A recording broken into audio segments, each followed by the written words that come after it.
Hello friends, welcome to the channel. आज हम देख रहे हैं विस्फोटक अधिनियम 1884 से संबंधित वस्तुनिष्ठ प्रश्न। पहला प्रश्न है, विस्फोटक अधिनियम 1884 कब से प्रवर्तन में है? तो 1 जुलाई 1887। विस्फोटक अधिनियम का विस्तार है, तो इसका आंसर जो है बी, संपूर्ण भारत में है। जम्मू कश्मीर के विशेष राज्य के दर्जे समाप्त होने के बाद अब समस्त जो अधिनियम है वो संपूर्ण भारत में लागू है। तीसरा प्रश्न है, अधिनियम के अंतर्गत जिला मजिस्ट्रेट से अभिप्रेत है और इसके अंतर्गत आते हैं। तो जिला मजिस्ट्रेट से संबंधित पुलिस आयुक्त, कोई अपर जिला मजिस्ट्रेट, राज्य सरकार द्वारा निर्दिष्ट पुलिस आयुक्त, ये सभी जिला मजिस्ट्रेट से संबंधित हैं और इसके अंतर्गत आते हैं। अगला क्वेश्चन है, विस्फोटक को परिभाषित किया गया है। तो धारा 4(घ) में विस्फोटक की परिभाषा दी गई है, याद रखिएगा। निम्नलिखित में से कौन सा विस्फोटक है? अब जैसा कि नाम आप देख रहे हैं, रॉकेट, आतिशबाजी, पलीते, गन कॉटन, तो ये सभी जो है विस्फोटक के अंतर्गत आते हैं। अगला हमारा जो प्रश्न है, मास्टर के अंतर्गत आते हैं। तो मास्टर के अंतर्गत क्या आते हैं? तो उपयुक्त सभी, जलयान या भार साधक या नियंत्रक, वायुयान का भार साधक या नियंत्रक, पायलट एवं बंदरगाह मास्टर, ये सभी मास्टर के अंतर्गत आते हैं। मास्टर के अंतर्गत आते हैं तो पोत से संबंधित नौका के संबंध में पोत का मास्टर। ठीक, ये इसका सही आंसर है। अगला है, विस्फोटकों के निर्माण, विक्रय, आयात एवं निर्यात हेतु अनुज्ञापन करने के बारे में नियम बनाने की शक्ति किसको है? तो ये केंद्र सरकार को है। विस्फोटकों के विनिर्माण, विक्रय, आयात और निर्यात हेतु अनुज्ञापन इन द सेंस लाइसेंस देना, अनुमति देना के संबंध में नियम बनाने की शक्ति किसकी है? केंद्र सरकार की। केंद्र सरकार को निम्नलिखित में से किस धारा के अंतर्गत अनुज्ञप्ति या लाइसेंस के लिए नियम बनाने की शक्ति है? तो धारा 5 में जो है केंद्र सरकार जो है अनुज्ञप्ति या लाइसेंस हेतु नियम बना सकती है। जो कोई धारा 5 के अधीन बनाए गए नियमों का या अनुज्ञप्ति की शर्तों के उल्लंघन में किसी विस्फोटक का विनिर्माण, आयात या निर्यात करेगा, वह दंडनीय होगा। तो धारा 5 के अधीन जो भी लाइसेंस के लिए अनुमति दी गई होगी, उन नियमों के उल्लंघन करने वाले पर क्या दंड होगा?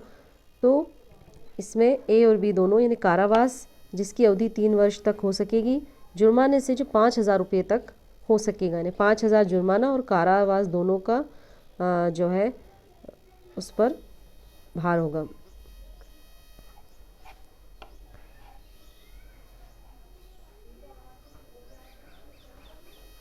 अगला है क्वेश्चन नंबर 20, अधिनियम के अधीन किसी व्यक्ति को अनुदत्त अनुज्ञप्ति रद्द किए जाने की तारीख से कितनी अवधि तक वह विस्फोटकों का विक्रय या परिवहन या आयात निर्यात नहीं करेगा?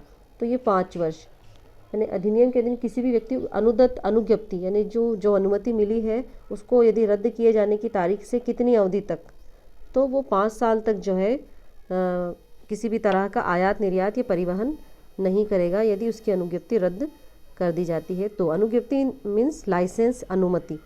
धारा 6(क) के उपबंधों का उल्लंघन करने वाला दंडित किया जाएगा। धारा 6(क) के जो उपबंध है उनका उल्लंघन करने वाला कारावास से जिसकी अवधि 3 वर्ष तक हो सकेगी और जुर्माने दोनों से दंडित किया जाएगा।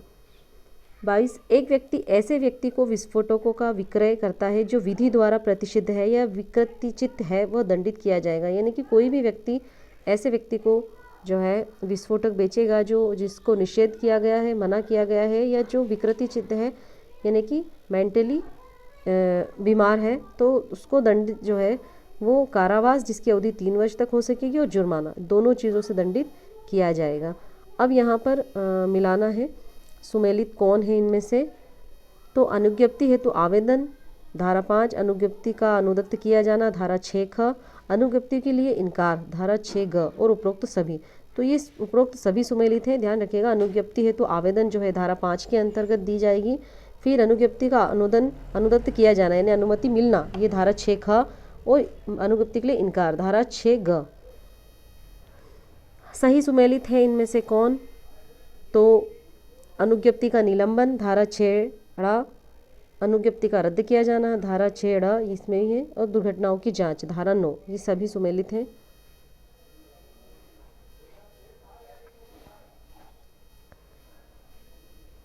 अगला देखते हैं, सही सुमेलित नहीं है तो दुर्घटनाओं की जांच धारा 9 में है, कंपनियों द्वारा अपराध धारा 9 में है, केवल अपील जो है धारा 6 में नहीं है। अधिनियम के अधीन कौन अनुज्ञप्ति प्रदान करता है? तो कौन प्रदान करता है? अनुज्ञापन अधिकारी या जिला मजिस्ट्रेट, कलेक्टर या राज्य सरकार।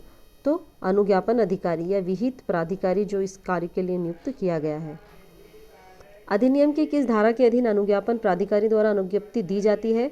तो धारा 6 के तहत जो है वो अनुमति दी जाती है। अनुज्ञप्तियों को कौन रद्द कर सकता है? तो अनुज्ञापन अधिकारी। अनुज्ञप्तियों का निलंबन या रद्दकरण निम्नलिखित में से कौन कर सकता है?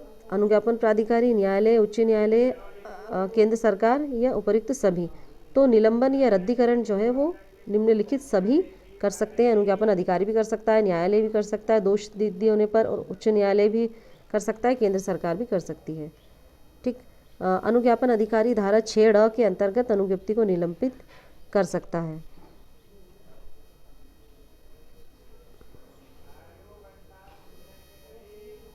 अगला प्रश्न है, अनुज्ञप्ति के निलंबन या प्रति संहरण का प्रावधान किस धारा में है?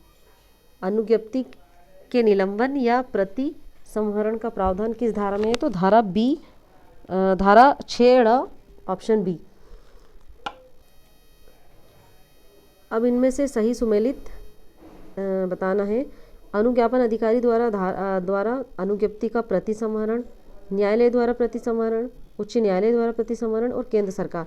यानी कि इससे पहले वाला जो प्रश्न था उसमें बताया गया था कि ये सभी लोग जो है अनुमति को जो है रद्द कर सकते हैं, उसको जो है निलंबित कर सकते हैं। तो कौन कौन सी धाराओं के अंतर्गत? तो जैसा कि यहाँ दिख रहा है 6 जो है ये पूरा अनुज्ञप्ति का जो है रद्द करने से संबंधित है, और इसमें अलग अलग धारा जो है उपधारा है। 6 जैसे 3 में जो है अनुज्ञापन अधिकारी कर सकता है, 6 के द्वारा न्यायालय कर सकता है, 7 के द्वारा जो है हाईकोर्ट कर सकता है, और 8 के द्वारा केंद्र सरकार कर सकता है। अगला हमारा प्रश्न है, अनुज्ञापन प्राधिकारी अनुज्ञप्ति का निलंबन या प्रतिसंहार किस आधार पर कर सकता है? तो किस आधार पर कर सकता है? तो अनुज्ञप्तिधारी विकृत चित्त हो गया हो, लोक सुरक्षा या लोक शांति के लिए, अनुज्ञप्ति तात्विक सूचना छुपाकर प्राप्त की गई है। तो उपरोक्त सभी इसका होगा। अनुज्ञापन अधिकारी की अनुमति को रद्द या निलंबित कर सकता है किस आधार पर? तो अनुज्ञप्ति की शर्तों का उल्लंघन होने पर, अनुज्ञप्ति या का धारक विस्फोटक के विनिर्माण हेतु विधि द्वारा प्रतिषिद्ध किया गया हो, धारक अनुज्ञप्ति के लिए अनुपयुक्त है, या अनुज्ञप्ति धारक अनुज्ञप्ति के रद्दकरण के लिए आवेदन किया है। तो ये उपरोक्त सभी है। ऑप्शन जब पढ़ेंगे ना तो ऑप्शन पढ़ के खुद ब खुद समझ में आ जाएगा। ये सब जो चीज़ें हैं ये शर्तों का उल्लंघन और उसको यदि विधि द्वारा निषिद्ध किया गया है या मना किया गया है, या वो जो भी धारक है जो अनुमति लेना चाहता है वो उसके लिए उपयुक्त नहीं है ना, तो अनुज्ञप्ति धारक अनुज्ञप्ति के रद्दीकरण के लिए आवेदन किया है, या उसने स्वयं ने जो है इसको कैंसिल करने के लिए आवेदन किया है। तो ये सभी स्थिति में जो है अनुज्ञापन अधिकारी इसको रद्द या निलंबित कर सकता है। अगला प्रश्न है, अनुज्ञापन अधिकारी के अनुज्ञप्ति अनुदत्त करने के इनकार या अनुज्ञप्ति के निलंबन या रद्दकरण के आदेश की अपील किस धारा के अंतर्गत की जाती है? तो धारा 6 ठीक है, 6 के अधीन जो है वो अनुमति के निलंबन के संबंध में अपील की जा सकती है। फिर अनुज्ञापन अधिकारी के आदेश की अपील किसे की जाएगी? तो अपीली न्यायालय को, अपीली प्राधिकारी को, उच्च न्यायालय को या अपर कलेक्टर को? तो अपीली अधिकारी को की जाएगी। अपील प्राधिकारी के आदेश से व्यथित व्यक्ति को क्या उपचार है?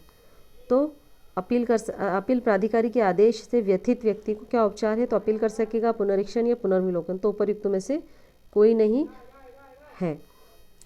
अगला है, अपील प्राधिकारी के आदेश को अंतिमतः प्रदान की गई है।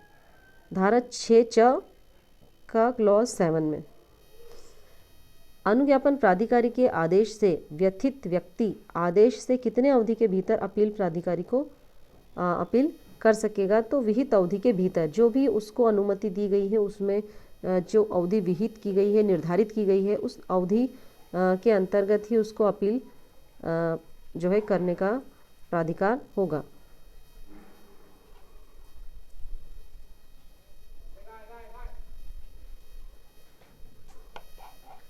अगला प्रश्न है, धारा 7 के अधीन निरीक्षण, तलाशी एवं निरोध के संबंध में नियम बनाने की शक्ति किसे प्राप्त है? तो केंद्र सरकार को।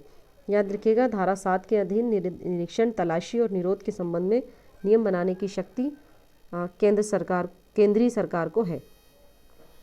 अधिनियम की किस धारा के अंतर्गत विस्फोटकों द्वारा दुर्घटना की सूचना दिया जाना आवश्यक है? तो धारा 8 जो है उसके अंतर्गत विस्फोटकों द्वारा दुर्घटना की सूचना दिया जाना आवश्यक है। धारा 8 के अंतर्गत दुर्घटना की सूचना किसे दी जाएगी? तो मुख्य विस्फोटक अधिकारी और निकटतम पुलिस अधिकारी, जो भी दोनों हैं, इन दोनों को जो है धारा 8 के अंतर्गत दुर्घटना की सूचना दी जाएगी। फिर विस्फोटकों की दुर्घटना की सूचना देने हेतु कौन बाध्य है? तो कौन बाध्य है? स्थान या अधिभोगी, वायुयान या जलयान का मास्टर या गाड़ी का भार साधक। तो उपरोक्त सभी, मतलब इन सभी को दुर्घटना की सूचना के देने के लिए बाध्यता है। जो कोई अधिनियम की धारा 8 के अधीन दुर्घटना की सूचना देने में असफल रहता है, जो कोई अधिनियम की धारा 8 के अधीन दुर्घटना की सूचना देने में असफल रहता है तो उसे दंडित किया जाएगा। किससे? जुर्माने से, जो 500 रुपये तक हो सकेगा। विस्फोटकों से हुई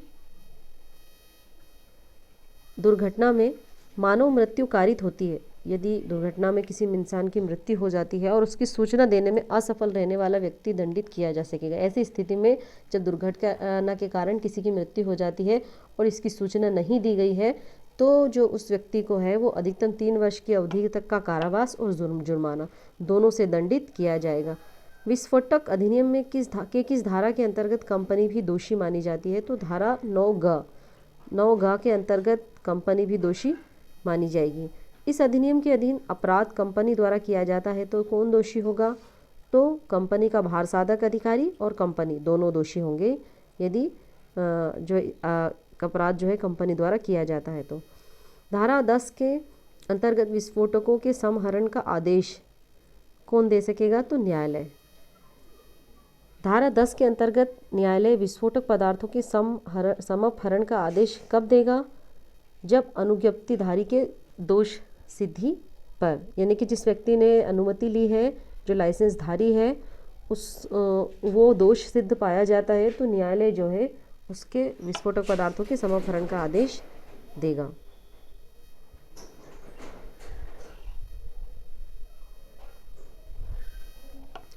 अगला प्रश्न है, अपराध के प्रयत्न या दुष्प्रेरण से संबंधित धारा है?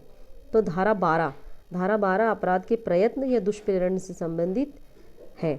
खतरनाक अपराध करने वाले व्यक्तियों को वारंट के बिना गिरफ्तार करने का प्रावधान धारा 13 में है। ठीक, धारा 12 में प्रयत्न करने से संबंधित है और धारा 13 जो है खतरनाक अपराध करने वाले व्यक्तियों को बिना वारंट के गिरफ्तार करने से संबंधित है। धारा 13 के अंतर्गत बिना वारंट के गिरफ्तार करने की शक्ति किसको है?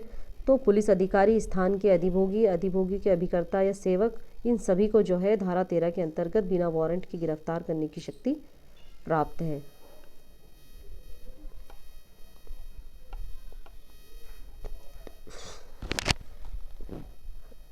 निम्नलिखित कथनों में सत्य कथन क्या है?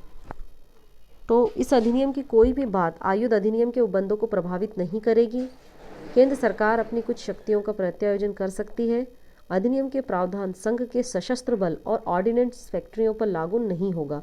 तो ये उपर्युक्त सभी कथन जो है वो सत्य है, ध्यान रखिएगा। चलिए अगला क्वेश्चन है, सेकेंड लास्ट क्वेश्चन, नियमों को बनाने, प्रकाशित करने और पुष्ट करने की प्रक्रिया किस धारा में दी गई है? तो धारा 18 में दी गई है। अधिनियम की किस धारा में केंद्र सरकार अपनी शक्तियों का प्रत्यायोजन कर सकती है? तो धारा 17 में जो है केंद्र सरकार यदि चाहे तो अपनी शक्तियां जो है प्रत्यायोजित कर सकती है, मतलब किसी को भी हस्तांतरित कर सकती है, दे सकती है। ठीक है, तो यहाँ पर हमारा ये वाला जो टेस्ट पेपर ये कंप्लीट हो गया है। आई होप आपको अच्छे से समझ में आया होगा। नहीं समझ में आया हो तो 2-3 बार इसको आप बार बार सुन लें, समझ में आ जाएगा। Thank you.